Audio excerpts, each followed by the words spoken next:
great. Although the news that's been coming out is so depressing, and I know I got so many emails about what's happening with Zambia, and a lot of people wanted me to comment on is Zambia now, Zam China. Actually, you guys, it's not even a funny story. Zambia is the first African nation to become a full Chinese colony, and we joke about some of these things, but what has happened is really, really tragic. And I warned you guys this is what was going to happen. But also this shows you that we're closer and closer to a major global war. Because I told you, the Europeans are not going to just sit back and let China take over Africa. Now, what has happened is that Zambia defaulted on a couple of loans. And so they lost their power company, Zesco, and that has been taken over by the Chinese. Their major national electricity company is now being run by China. Now, if that isn't even worse, they've also lost, a few months ago, they lost their Zambia Broadcasting Corporation. It's called the ZNBC. I think it's the Zambia National Broadcasting Corporation, which is now fully owned by China. And, the government has been denying that this is the case. They've been trying to play cute. They've been trying to play, like everything is okay. But they have actually been in secret talks over how their national electricity company would be taken over. This is crazy. Do you think an African country would be allowed to run China's national electricity company? And, it just shows you that China's neocolonial strategy is reaching ahead. I mean, it's reaching its climax. They've been doing this covert business for so long. And now, they've got their tentacles so deep inside. They've got their tentacles so deep inside that it's going to be hard for some countries to turn back. Now, what's happened is, their whole strategy is they encourage indebtedness. So, hey, they come with the money. They come with the money. They give you. Then they, once you default, they start to take over strategic assets because of failure of repayment. And you see, what China has done is they have studied countries that are corrupt. They have studied countries that, that are greedy, that have greedy leaders, which is most African nations. And that's why we find most African nations are in this situation. And then they kind of have this, their long-term outcome is the effective ownership of commanding heights of the economy. Remember, I did that thing on the Seven Mountains Prophecy, health, economy, etc., media, entertainment. So they come in, they give you a deal you can't refuse. They pour that money on you. They pour that money on you. They pour that money on you. And then all of a sudden, they come collecting. And they're very vicious when they start collecting. And you know what? Even the Chinese government, they know they actually have a problem in Zambia and other nations. But you know what they said? They were just like, us, we're protecting the Chinese. If your people cannot negotiate for you, if Zambians cannot if the Zambian government and the Zambian politicians cannot look after the interests of Zambia, that's not our fault. But this is not going to be possible. And you know what? I was doing deeper research into this matter, and it gets even worse. Now, Zambia's president was actually in China last week for the China-Africa summit, and I'll talk in the future about the $61 billion or $60 billion that the Chinese government allegedly gave to Africa with no strings. There ain't no free lunch. Come on, guys. There ain't no free lunch. And one of the biggest problems with all these deals that China has signed with African governments is we don't know what they've done. We don't know what they've signed away. We don't know the kind of agreements they've made, because all of them were done hush-hush and behind the scenes. So all we're being told in Africa and in China is, oh, China's giving Africa money. Oh, you're getting money. Oh, they're funding this. Oh, they're funding that. Oh, they're funding infrastructure projects. But we're not told, okay, the debt repayment is this percentage, and if you fail to pay this percentage, you're going to be in trouble. We're not told that. We're not told what concessions have been made.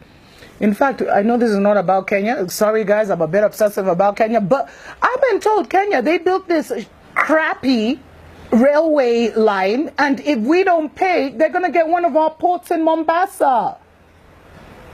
Anyway, that's just a story for another day. Now, this guy, so President Edgar Lungu, he visited Chinese companies while he was in China. Not only have you lost Zesco, the electricity company, you've lost your media company. He actually had the nerve Some of these guys, man. He actually had the nerve to go visiting Chinese companies, and he received a grant of a further $30 million for the Lusaka East Multi-Facility Economic Zone Electrification Project, whatever that means.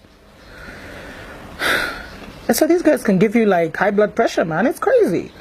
And so President Edgar Lungu, he came to power basically Zambia signed an 8 billion when he came to power.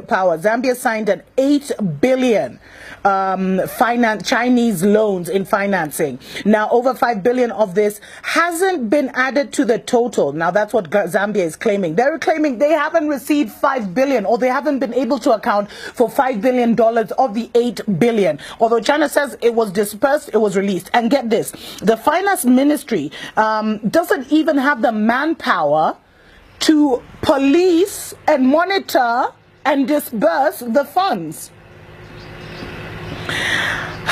And the financial penalties, because I told you a lot of these deals are done in secret, we don't know. So the financial penalties of actually backing out of a Chinese deal are worse than the savings than just going through with the project till its completion.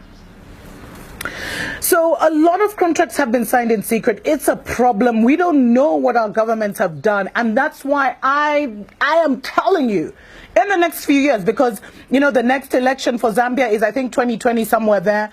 You're going to see a lot of African governments toppling. A lot of African governments toppling because they have sold our souls to the devil, literally.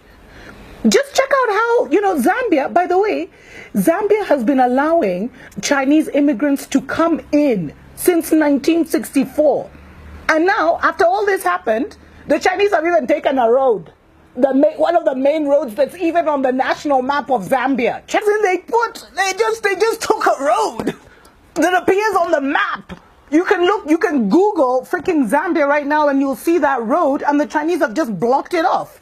Like they own the country. This is total madness. Seriously, what are our politicians doing? Yo, young Africans, we need to get it together. Like seriously, we need to get it together. We need to arise. We need to get out of our stupor, our slumber, our coma, whatever it is. We need to stop feeling sorry for us, you know, for ourselves, and just arise, man. And fight for what is ours. I mean, this is what our grandparents fought for independence for. Many died and were tortured. And you know what? So not only have a lot of contracts been signed in secret, but we don't know what our governments have signed off. And in Zambia, Zambia has one of the longest relationships with China among African countries. It started in 1964, 5 months after independence is when this relationship started. And China has been given uncontrolled access to Zambian resources by overborrowing and allowing Chinese unfiltered emigration. And it's reached such a high tension level. And I'd love it if my Zambian brothers and sisters who watch my show would just even expound, share your story, share your testimony, guys. It's reached such an uncontrollable level that now the Chinese have even moved into, you know, the African neighborhoods. And they're creating tension. They're even selling maize on the streets. So here in Africa, you know, we have guys like, so when you're stuck in traffic and stuff in the major cities, guys will be selling everything from aprons to knickers, you know, undies, to handkerchiefs, to water, to crisps. Now, imagine seeing Chinese people doing that business. Imagine seeing Chinese on the side of the road, you know, roasting maize, and it's becoming a problem.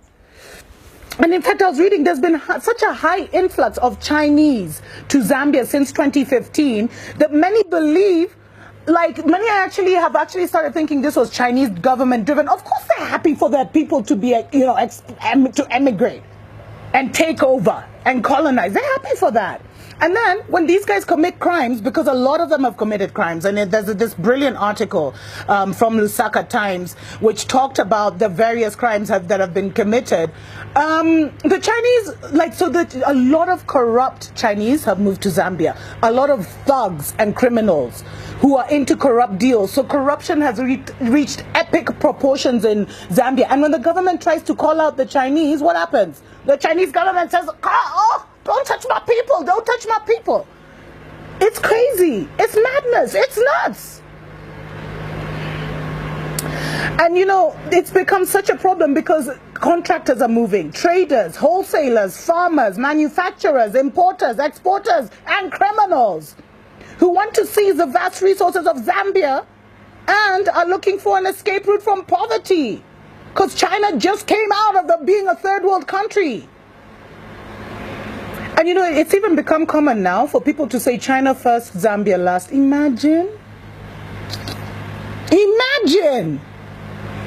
So, you know, a lot of Zambians have been complaining because Chinese have been allowed to acquire large tracts of land. So there's little land left for Zambians. You guys, you're thinking it's a joke when I say Zambia is now a Chinese colony.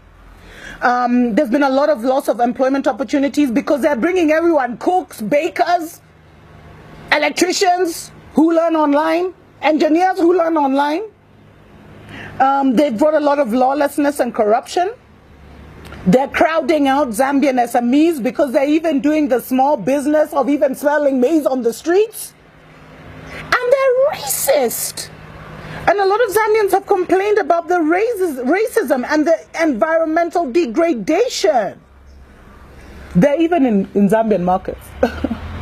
You know where the Zambians now, you go, you sell your vegetables and your fruits. They're even there, selling fruits and vegetables and competing with Zambians. It's shame on the Zambian government. Shame, shame, shame on President Edgar Lungu, or whatever his name is. Shame on him. And the sad thing is, because of all the loans that have signed and because of the defaulting, future Chinese generations will be entitled to Zambia's precious resources. So the children that have not even been born will be born into a neo-colonial China. Might as well call, you know, Zambia a colony of China. It's a mess. And something needs to happen. Imagine something needs to happen. Guys, we need to awaken. We need to get out of our stupor, get out of our problems. Zambia, you guys need a revolution. You guys need a revolution, man. You guys need something. You guys need to awaken, aren't you? Are you just going to stand by and let this happen? Anyway, guys, it's my first show back and I'm already like so emotional. I need to talk more about what is happening just with China in general and why, guys, the Third World War is coming. The Third World War is almost upon us, and I'll be sharing that in the next Africa Watch. God bless you. God bless your family. God bless Zambia. May liberation come to your shores. Mwah.